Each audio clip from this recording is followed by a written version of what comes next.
နျူကလ িয়ার စွမ်းအင်ဆိုတာနဲ့ ER မှာတန်းအားပေးစက်ရုံကြီးတွေကိုပဲပြေးမြင်မိကြမှာပါဒါပေမဲ့လေအဲ့ဒီစက်ရုံကြီးတစ်ခုလုံးကိုကုန်တင်ကားတစ်စီးပေါ်တင်ပြီးတဲသွားနိုင်တဲ့အထိပြေးငင်အောင်လုပ်နိုင်နေဆိုရင်ငေါဘလို့လဲဒီနေ့လောအဲ့ဒီနီးပညာရဲ့နှုတ်ကွယ်ကအောင်ဩစရာကောင်းတဲ့အဓိကချက်တွေကိုအတူတူလေ့လာကြည့်ကြရအောင်ဒီမှာဆိုရင်ခြားနှမ်းချက်ကတစ်ချက်ကြည့်လိုက်တာနဲ့တင်ရှင်းနေပါပြီဘယ်ဘက်မှာကချီမာပြီးရွှေ့ပြောင်းလို့မရတဲ့စက်ရုံအကြီးကြီးတွေညာဘက်မှာတော့တင်းငယ်ပြီးပြင်းရမစိုးအလွယ်တကူတဲသွားနိုင်တဲ့ခေတ်သစ်စနစ်တွေပါဟုတ်ပြီဒီလိုအနော်စရာကောင်းလောက်အောင်ရွေစားကွာချသွားအောင်ဘဲရကများဖြစ်နိုင်စေခဲ့တာလေအဲ့ဒီတော့အထူးမေကွန်းကတော့နျူကလ িয়ার စွမ်းအင်ကိုဘလို့နီးပညာသုံးပြီးတဲသွားလို့ရအောင်လုပ်ခဲ့တယ်လဲဆိုတာပါပဲအဖြေကတော့ဓာတ်ပေါင်းဖို့ရဲ့အသေးနှလုံးဖြစ်တဲ့လောင်စာမှာရှိနေပါပဲဒီတော့သူတို့ကိုတင်းငယ်ပြီးတော့ဘေးကင်းအောင်လုပ်နိုင်ခဲ့တဲ့လွတ်ဝက်ချက်ကတကယ်တော့ဘာများလဲဒီမေကွန်းကပဲကျွန်တော်တို့ကိုအထူးကြတဲ့နီးပညာစမ်းသစ်မှုတွေစီကိုလမ်းညွှန်ခေါ်ဆောင်သွားမှာပါ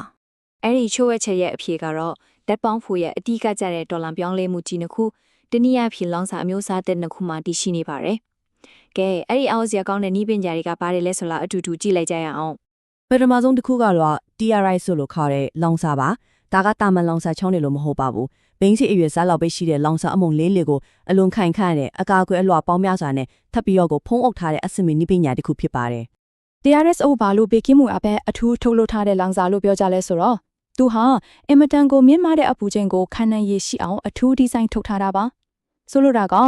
ဓာတ်ပေါင်းဖို့ရေပြောကြတဲ့ဆိုတော့Melton လိုမျိုးအန်ဒရဲ့အကြီးကြီးကိုအခြေခံအကြားဆုံးဖြစ်တဲ့အမုံအစ်စ်မာတဲ့ကြိုတင်ပြီးတားဆီးထားပြီးသားဖြစ်နေတာပေါ့။ဒါကြောင့်ပဲပြောင်းရွှေ့နိုင်တဲ့ဓာတ်ပေါင်းဖို့တွေအတွက်အလုံးကျုံဆုံးလောင်စာလို့သတ်မှတ်ထားကြတာပါ။ဒုတိယမျိုးစားကတော့ HALEU ပါ။ဒါကတော့တမာယိုကျယူရေနီယမ်လောင်စာထက်စွမ်းအင်ပိုထိုးနိုင်တဲ့ယူရေနီယမ်235ကို9ဘိုင်းကနေ20ဘိုင်းအထိအများကြီးပိုထည့်ထားတာပါ။ဒီနည်းပြောရရင်တော့ပို့ပြီးတော့အားပြင်းတဲ့လောင်စာမျိုးစားပေါ့ဗျာ။ဟေခံရွရဲ့အဓိကအားထားချက်ကတော့စွမ်းအင်တိတ်သေးစာမြင့်မားတာပါပဲဆိုလိုတာကလောင်စာပမာဏနည်းနည်းလေးနဲ့စွမ်းအင်များကြီးကိုထုံးလုပ်ပေးနိုင်တာမျိုးပေါ့အဲ့ချက်ကြောင့်မဲ့တပ်ပေါင်းဖို့ရဲ့အဓိကအပိုင်ဝတ်ဆောင်ကိုတေးသေးလေးဖြစ်အောင်ဒီဆောင်နိုင်ပြီးတနေရာနဲ့တနေရာကိုတက်ယူပို့ဆောင်ဖို့ဖိနိုင်လာစေတာပါဒီလောင်စာနှမျိုးရဲ့အဓိကရည်ရွယ်ချက်ကိုဒီမှာရှင်းရှင်းလင်းလင်းနှိုင်းယှဉ်ကြည့်နိုင်ပါတယ် TRI ဆိုကအဓိကကတော့အဆုံးစုံထိဘီကင်လုံခြုံဖို့ကိုဦးတည်ပြီးဟေလူကတော့စွမ်းအင်တိတ်သေးစာအမြင့်ဆုံးရရှိဖို့ကိုအဓိကထားပါတယ်ဒီနှစ်ခုကတီးခြားစီမဟုတ်ပဲတစ်ခုနဲ့တစ်ခုအားဖြည့်ပြတာပါဟေလူကြောင့်တေးဝါတဲ့ဓာတ်ပေါင်းဖို့ကို TRI ဆိုကအင်မတန်လုံခြုံစိတ်ချရအောင်လုပ်ပေးလိုက်တယ်အဲ့ဒီနှစ်ခုပေါင်းဆက်လိုက်တဲ့အခါမှာတော့တင်းငယ်အစွမ်းထပ်ပြီးအလွန်လုံခြုံတဲ့ဓာတ်ပေါင်းဖို့ဖြစ်လာတာပေါ့ကဲအခုဘေးကင်းလုံခြုံမှုအပိုင်းကိုနည်းနည်းလေးပို့ပြီးတော့အနီးကပ်လေ့လာကြည့်ကြရအောင်အထူးသဖြင့်လောင်စာရည်ပျော်ကြားမှုမဖြစ်အောင်ကာကွယ်ပေးနိုင်တယ်လို့တောင်းတင်စားခေါ်ဝေါ်ကြတဲ့ TRISO အမုံလေးတွေရဲ့အန်အိုးစရာကောင်းတဲ့တိစောက်ပုံကိုပေါ့ဒီစကားက TRISO ရဲ့အဓိကအချက်ကိုအမိယာဖန်းဆုပ်ပြထားတယ်လို့ပါပဲအမုံတစ်ခုချင်းစီဟာသူ့ဘာသာသူတီးတန့်ကာကွယ်ပေးတဲ့ခွက်တစ်ခုလိုပဲတဲ့ဆိုလိုတာကဒဏ်ရောင်ကြီးတင်ပစ္စည်းတွေဟာဘယ်မှမထွက်မသွားအောင်အမုံလေးတွေရဲ့အချမ်းမှတဲ့အလွှာပေါင်းများစွာနဲ့ပိတ်လောင်ထားပြီးသားဒါကြောင့်စက်ရုံအလုံးလိုက်အရေးပြောကြတဲ့အခြေအနေမျိုးကိုအခြေခံအကြားဆုံးဖြစ်တဲ့အမုံအစ်စ်မှတဲ့ဒါစီထားပြီးသားဖြစ်နေတာပါကောင်းပါပြီအခုနကပြောခဲ့တဲ့အစင်းမြင့်လောင်စာအမုံလေးတွေကိုဓာတ်ပေါင်းဖို့ထဲမှာတကယ်သုံးလို့ရအောင်ဘယ်လိုပုံစံတွေနဲ့ပြင်ဆင်ထုတ်ဖို့ထားတယ်လဲဆိုတာကိုဆက်ကြည့်ကြရအောင်အထုံးများတဲ့ပုံစံတစ်ခုကတော့ pellets and rods ပါအဆင့်တင်မှာ HLU လို့လောင်စာတွေကို cylinder ပုံချွေစေးလေးတွေအဖြစ်အရင်လွတ်ပါတယ်ပြီးတော့စနစ်မှာတော့အဲ့ဒီချွေစေးလေးတွေကိုအလွန်ခိုင်ခါတဲ့ဇာကိုနီယမ်တတူချောင်းရှည်ကြီးတွေထဲကိုတစ်ခုပြီးတစ်ခုထည့်သွင်းလိုက်တာပါပဲနောက်ထပ်ပုံစံတစ်မျိုးလည်းရှိပါသေးတယ် pebble bed လို့ခေါ်ပါတယ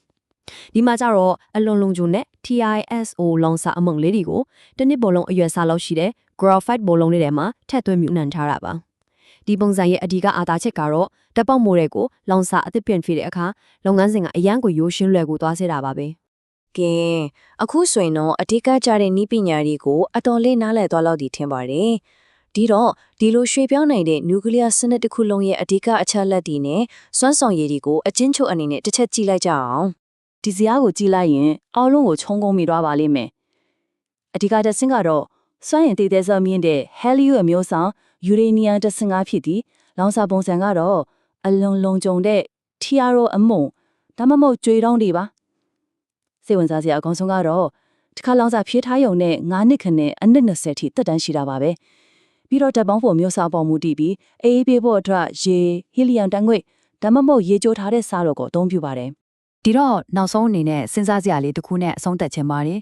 ဒီလိုနီးပညာမျိုးနဲ့ဆိုရင်ကြစ်လက်တဲ့နျူကလ িয়ার တပ်ပေါင်းဖို့တွေဟာအင်မတန်ခေါင်တဲ့ကြည်သားတွေတဘာဝပေးတဲ့တင်းနဲ့နေတာတွေဒါမှမဟုတ်တခြားကြိုးတွေပေါ်ကစူဇန်လေးလာရေးမစ်ရှင်တွေကိုတောင်းစွမ်းအမ်းပေးနိုင်လာတော့မလားအနာဂတ်အတွက်မျှော်လင့်စရာကောင်းတဲ့နီးပညာတစ်ခုဖြစ်လာနိုင်မလားဆိုတာကတော့စိတ်ဝင်စားစရာနဲ့ဆက်လက်ဆုံးကြည့်ရမယ့်အကြောင်းအရာတစ်ခုပါပဲ